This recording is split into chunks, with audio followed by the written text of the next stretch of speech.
Amazon coupon code, how to use online.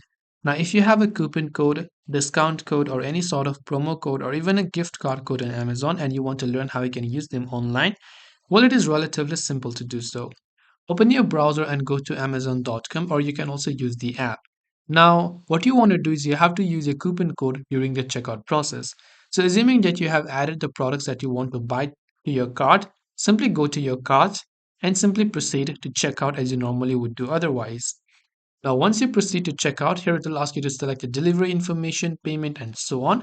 Here under payment option, you can see the option that says use a gift card, voucher, or promo code. Even if you've already selected a debit or credit card, you'll still find this option called gift card, voucher, or promo code. This is exactly where you want to click, and then it will give you this new dialog box here. It says your available balance, enter a gift card, voucher, or promotional code. So if you have any sort of promo code, coupon code, voucher code, whatever else it is, just enter those code here. Click on the apply button, and depending upon the value of the code, it will be successfully used to purchase this particular product right over here.